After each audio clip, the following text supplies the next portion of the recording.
Moving on to our final game of Friday night, we have the Denver Nuggets going up 3-0 against the Minnesota Timberwolves, 120 to 111. And this is a little bit more competitive game than the first one. The last two games for the Minnesota Timberwolves, I will say, those games have been a little bit more competitive from the sides, especially with Anthony Edwards.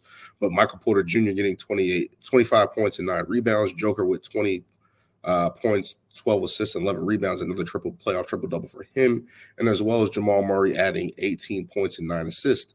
So you're getting those three guys, the big main three guys of Denver, playing that well offensively. They're going to be difficult to beat. Aaron Gordon was also nice in this game and has been solid throughout the series. But to get that type of production, I feel like that's something here that Michael Porter Jr. needed. He needed to be on the forefront and be a leader scorer because that's what he does, builds a little bit more confidence. And as I said, in these rounds, especially when I talk about these rounds where I feel like they're already determined, just a matter of time, I feel like a lot of teams can just use these games as a stepping stone, right? Like they can use this as a way to build their guys up, their other guys up. Because in later rounds, you're going to need these guys. You're going to need Michael Porter Jr. to be good. You're going to need Brown to be good. You're going to need Braun to be good. You're going to need all these other guys, KCP, to pick up their confidence to be good down the road, because when Joker doesn't have it at night, when he's not having it on the offensive end, when Jamal Murray's struggling from the field, you're going to need other guys to step up. So to get that type of production from these guys here throughout the roster of Denver is good. And I really feel like they're using this first round to just get their feet wet, right? Like, especially ending the season, what they did. I believe I think they were only one game above 500 heading into the playoffs. So to find that balance and get these guys a little bit more confident, a little bit mojo. The Timberwolves, of course, I don't think they're going to be in a chance to win this series, but to get a best shot from Minnesota, they are playing better, trying to figure it out. So to get that type of test right now in the first round, I feel like that's better for the Denver Nuggets, right? Like, that's what you want. You want to be tested, but you want to be able to put these teams away.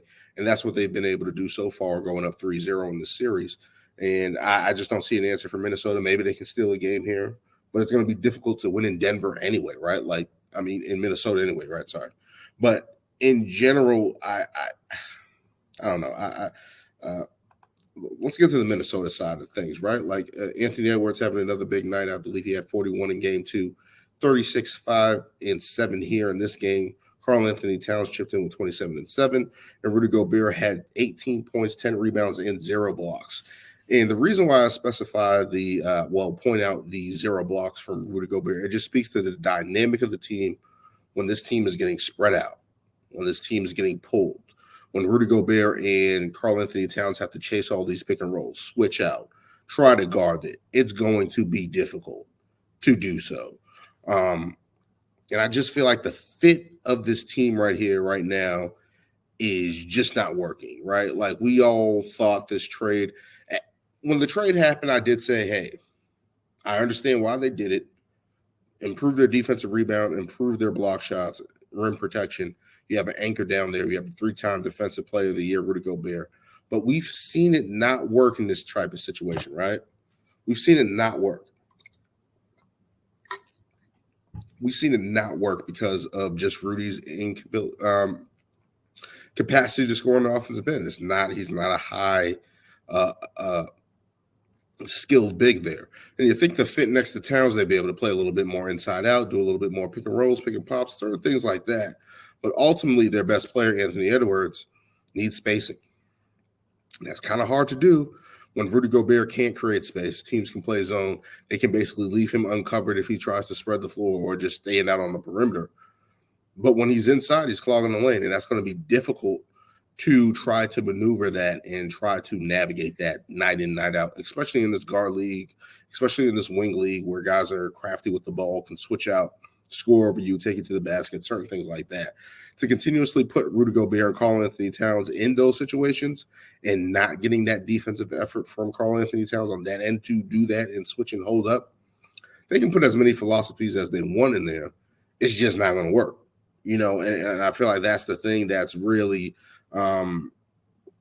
holding the Minnesota Timberwolves back, is that point where they have these two bigs that they theoretically desperately need in terms of a scoring big like a Karl Anthony Towns who can spread the floor. Awesome. in terms of Rudy Gobert, who can play defense and finish at the rim. Okay, theoretically that works, but to them together right now, and especially on the defensive end, it's just not working, right? Despite all the great performances for Anthony Edwards, which we thought we were going to get, we're getting those type of performances where he's trying to lead this team, especially winning, and they just haven't been able to do it. And I feel like this is going to be a problem until they figure it out. And whether that's in the offseason or trading Karl Anthony Towns, they can explore that. I don't think they're going to get anything from Rudy Gobert, so they're pretty much stuck. But when you really look at it, it's just like I just don't see this working for Minnesota long term in terms of this series and in terms of their roster rise. As for the Nuggets are going to continue to use this as a building block as they await one of the series there in Phoenix, in LA, the LA Clippers. So in case of Denver, you want to finish this right away. You want to get this done 4-0, move on to the next round, and just to wait. And hopefully the Clippers can extend this series at one point and see what it's doing, right? Like, that's the main thing. That's the main thing there for the Denver Nuggets. But Minnesota, I don't know what's going to happen.